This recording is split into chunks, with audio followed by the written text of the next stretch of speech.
and welcome to study session 9. We'll be looking at e-business and e-commerce.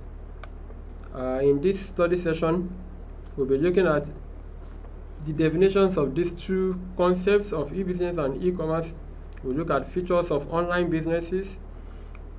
We'll look at the types of e-business that we have, the e-business and what we call value creation.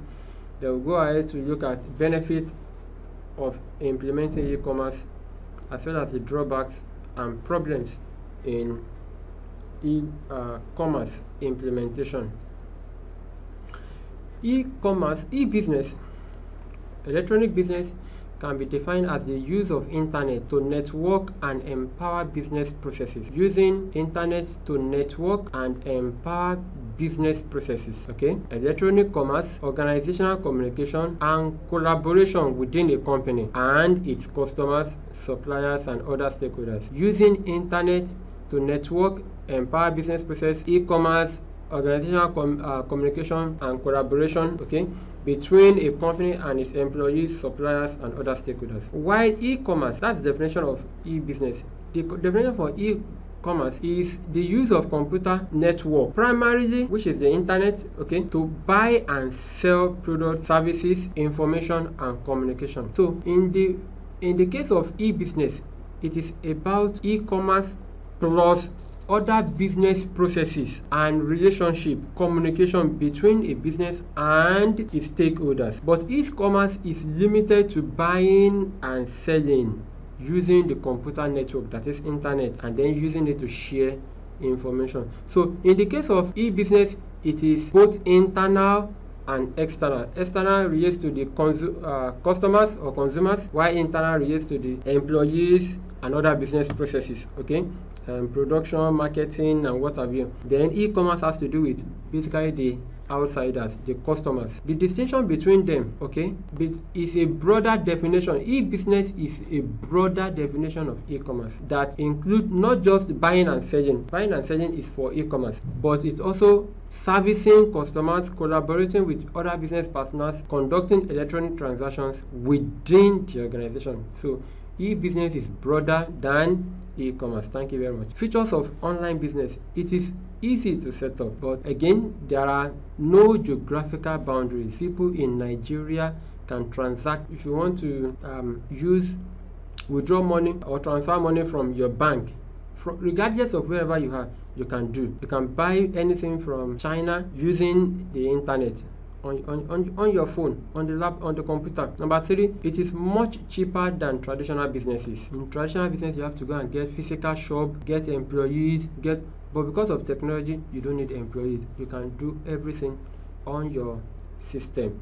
Then it is very flexible.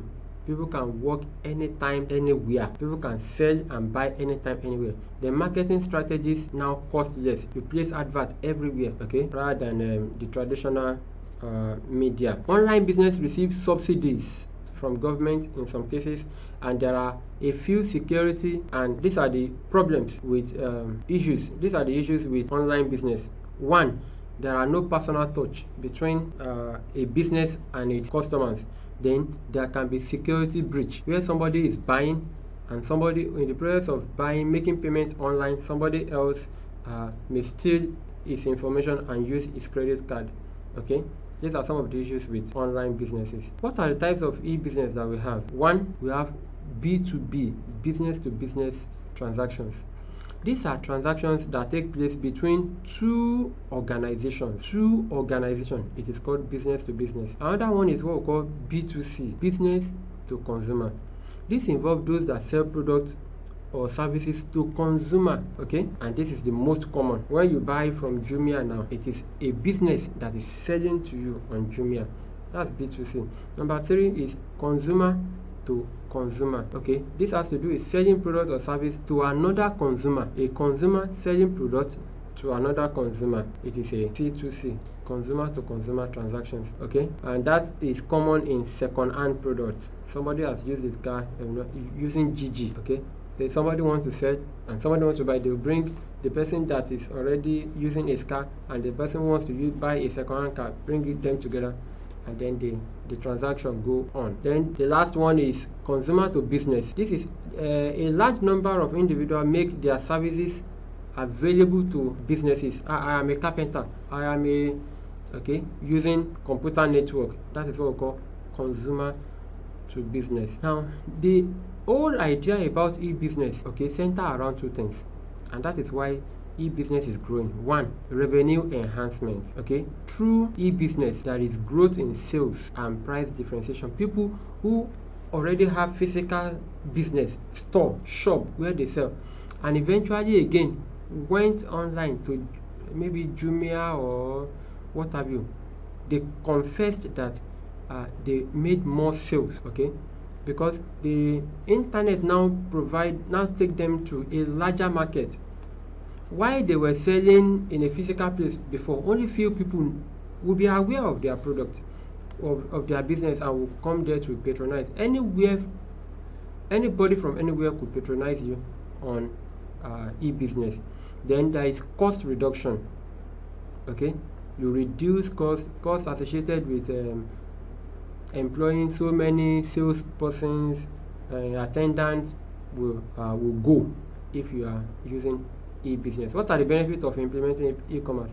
Number one, there is improved communication, and relationship with suppliers. Number two, e-business offers new channel of marketing and sales. Number three, it reduces purchase prices. Many people believe that prices of what you buy online are cheaper than what you buy in physical store. That is a subject of controversy. However, in some cases it is true. And then global outreach of products and services. You can sell your product to anybody across the globe, and there is permanent access to information. Anytime you want something, the price of a particular product, go online, you can always get it on the website of the company that is selling that thing. The information is always there.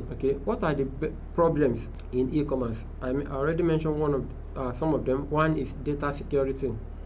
Your data could be stolen online. Number two, there is high cost of implementing e-commerce. Before you can design the website, the payment gateway, and then deploy the payment gateway, and then link it to your website, and then link it to your bank and what have you, sometimes it is very costly. Number three, there is no enough speed connection and bandwidth, internet connection, and that is a very big problem in some countries like ours. You could be in the middle of a transaction and network will be slow. Number four, sometimes you don't have enough buyers and sellers online. And finally, for instance, if you are selling through your phone, sometimes many people may not be viewing your status, so you may not be able to make much sales from that particular method. Finally, there is long payback period. The money that you deploy to implementing e-business, it takes time before you get the money back. Thank you very much. Bye bye.